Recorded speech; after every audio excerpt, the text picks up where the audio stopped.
Welcome back to the Jeremiah Show. My very special guest today is Rain Brown.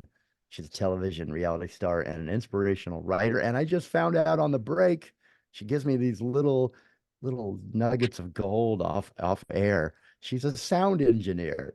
It has worked on American Ninja Warrior, as you guys know. We always have a lot of the ninjas on the show. So, God, we probably heard the sound and played the sound from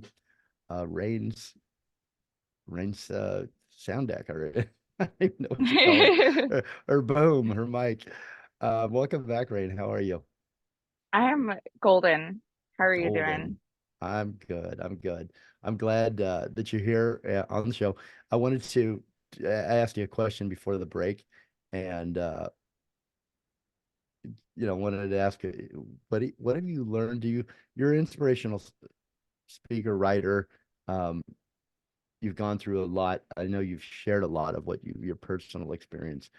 What do you most what have you most learned, I guess, and what do you most like to share, feel like you should can share from experience, coming from an authentic place with young women that may have Well, gone through. just I've as you well know, I've been through the ringer. Already I'm only 21 and I've had a You're an hard old one. soul, aren't you? Yeah, yeah, absolutely. I feel like I've been around forever, I'll tell you what. Um, but like when my dad was going through health issues and when he passed and when my mom was going through health issues and you know my boat sunk. We had houses burn, mountains burn. Um, my childhood dog passed away a couple months before my dad died. Just everything really can hit you at once sometimes. And the biggest thing that got me through it was the stillness and the consistency that life still has. And what I mean by that is that no matter, if you just had the worst breakup of your life, if you lost a loved one, if your pet died, if you lost your house or you don't have a house right now, just whatever the situation may be, life still has these little consistencies. Like ice cream is still yummy, music still sounds good. Soft clothes are still cozy, a good nap always helps. And it's those little consistencies that kept me going is that like okay, today might be a really hard day. I'm gonna spend 8 hours in treatment with my mom, and then I have to go over and do a cardiologist scan with my dad. And I was like, what can I look forward to in the day? And one of those things that I would always look forward to is I would get these little ice cream like balls from they're like dibs or something. And I would just sit there and I would let them melt in my mouth and I would feel the coolness and then I would feel it turn to warmth and it would really help anchor my anxiety a lot. Um, and it's just finding those little consistencies that you look forward to in the day, no matter what it is, if it's putting your makeup on, if it's making your bed, if it's sitting around and doing nothing, just finding those little things that still bring you joy and that if you notice, no matter what, will always bring you joy. And it's about focusing on those little things and maybe not paying so much attention to the giant picture that's screaming at you, like and that's another thing I would like to say is that, the problem is still going to be there in the morning. It's still going to be there. The bills still need to be paid. You know, your health is still going to be declining. Like there's nothing that is too important that you can't take 5 seconds for yourself to calm down. Physically give yourself a hug. Like look at yourself as if you were a 5-year-old you were taking care of. That's the best advice that I could give. And, faith Mm, above anything, faith. that's such good advice. That's really good advice. I Thank wanted to you. talk about your dad a little bit, if that's okay. Absolutely. I love talking about him. Oh, good. Yeah, Anything, I yeah, know. anytime I can say his name or get his stories out there, I love to. Well, this is one of those stories that I'm going to bring up right now that really made. I think it's the best scene out of the entire season. Of course, I haven't seen all of them yet. Just discovered there were more. So happy about that. But I fear that I have got some sleepless binge nights ahead of me. But first, I wanted to say, Rain, that I'm very sorry for your loss. The world definitely lost a good man and your father when they lost your father. Um, you lost so much, your family lost so much, but you gained a lot from him being your father. You know, you were Absolutely. born under the lucky father stars. So many don't have a father like you got to experience. So many don't have that time with their father and the lessons that I'm sure countless lessons he taught you and that you learned from him being around him. But I also wanted to tell you how your dad made me feel. Uh, it the never-ending optimism. You know, the things that you guys faced, like you mentioned, from boat sinking to fires to losing homes to people chasing you out. Um, he came back to the camera with optimism and like, hey, we're just gonna make it work this other way. And that's an inspiration for everyone because we all complain about the little things in life. And a lot of times they're nothing to complain about at all when you look at the big scope of things. And whatever, try to face it with inspiration, try to face it with some optimism. So he inspired me, and I wanted to say that to you. Um, and he just plain made me feel good when he talks. Did he make you feel that way as Absolutely. well? Absolutely. Yeah.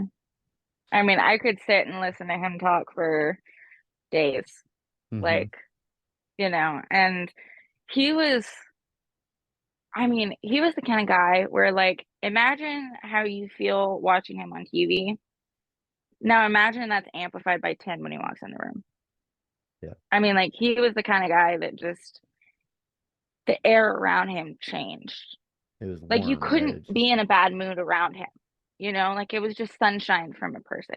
Like, mhm. like if you were in a bad mood, he'd find a way to make you laugh, and I had people come up to me and they'd be like, "Oh, your dad was always like bossing you around and this and that." And I'm like, "No, he was guiding us. Like it was, and he would always constantly talk to us and be like, not meaning to be bossy, but y'all jellyheads really need to get off your lazy butts. And and it was always just in such a fun, loving way. Like it was never harsh, it was never mean, it was never anything other than just pure love coming from that man. Like Mhm. I've never in my life I've never met someone with a presence such as him. My mom is the closest to that because she has a very, very strong presence. Mhm. Um, but I mean, oh my Lanta, you get the both of them in a room together, your mind's gonna be blown. Yeah. There was a tender moment in the beginning of the series when your whole family was on a boat and your dad was describing to the camera how proud of you that he was. And he expressed how completely and utterly in awe of your individualness, your uniqueness, and described what it was like watching you kind of blossom and open and become a person in front of his eyes. And his love and the way he described it and that scene on the boat where you guys were, I don't know if you remember that scene. It was overwhelming really to witness and be a part of as a viewer. He was so proud of you. And then they went to you and you talked about what a good dad he was.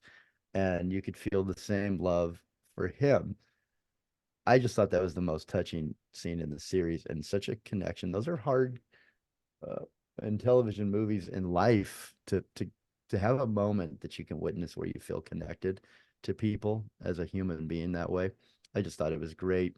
And then he taught you how It's to a steer hard the, thing to capture. yeah. Well, it's a hard thing to capture in life, let alone on a television show. And it was Mm-hmm. just genuine and real. And remember then he's teaching you how to steer the boat and he left you at the wheel. And Yeah. it was like this shot up close up of you if you're just like being scared and like where'd you go? But also being thrilled by that trust. Um, Yeah. so tell me about the relationship that you had with your dad. I mean, you've explained him real well, but what was the special? It seems like each sibling has their own special relationship. What's yours? We all of us we had such a special relationship with each one of our parents in such a unique way. But being the baby, I would beg that I had the closest relationship with my parents.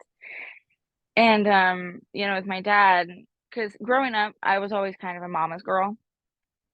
And I'd always like because my dad would a lot of the time, be out working with the guys or with Bird, and I'd be at home with mom, and she'd be teaching me how to do all the home stuff because it was kind of my dream that like I just wanted to be my mom, like I just wanted to be her and do what she did, and I still to this day look up to her immensely, and but when I got a little older and I started, my mom was I guess getting tired of me. No, it's just a joke. But she'd kick me out. She'd be like, it's time to learn outside chores. Like, go hunt a deer, and that's when I started hanging around with my dad a lot. And that was when I was like 11, 12, 13, around in there. And him and I became very, very close. And we had always been close. Like, he's always been my protector, my confidant, like there isn't a soul on this earth that understood me in the way that he understood me. And I just remember going out there with him and, sitting down on the beach and him talking to me about life and teaching me how to skin a deer and how to be a good shot and how to haul water and, how to make sure the water's good for drinking and like all these like practical things. But then I also remember him talking to me about like the not so practical things, like what to do when a boy breaks your heart, or like, what to do when you go on your first date, or like how you should wear your makeup, or how you should wear your hair. And like, he was just like, it was everything to me. Like, he was literally everything to me. Like, he Mhm. would teach me, like, from the lowest, like, most minute thing in the world, like how to clip my nails to how to be a good person and everything in between. And he gave me this outlook on life is that like his favorite Bible verse and one of my favorite Bible verses is lean not on your own understanding, but acknowledge him in all thine ways. And he would always tell me that, he'd always be like, don't follow your own understanding. Like your mind's not going to be able to figure anything out, just go with the flow and be grateful and keep a positive attitude, and that's a big reason of why I am the way that I am today is because of my relationship with him. And he would, it's kind of funny. He'd like he'd make little like agreements with me about my other siblings, like I'd be like, Noah's being mean to me. Can I kick him in between the legs? And he'd be like, oh yeah, no, go for it, do whatever. So he was always siding with me. He was always, backing me up. I was his little shadow. Yeah. And like I said in the beginning, like I'd always want to be with my parents, and if I wasn't with my parents, I was with Bird. And so there was a point where Bird and my dad went out hunting and I had to stay behind and my mom was visiting with my grandma at the time. And I was just alone with my brothers and I was like, this sucks. I was like, where's my favorite people? Like, you know. But yeah, so I was very, very close with him growing up. And then in my adult life, she passed away when I was 18, so I didn't get much of adult life with him. But he did get to see me drive my first car, Mm. and and he got to see me get my GED. It was really cool. Mm, sweet. Thank you Yeah. for sharing that. That's you know, he already feels like a great man, but I like him even more now. So Yeah. I mean, he was the best. if you were my sound engineer right now, you would be very mad at me because I have in this interview right now, I have ignored all break requirements for the radio show. Oh no. We're going way long, but I don't want to stop talking. It's all been so great. So I'm going to go just a little bit longer in this segment. And I want to ask you one final thing about your dad. I know that it's very important to you. You've stated that you want to honor his legacy and continue to honor his legacy.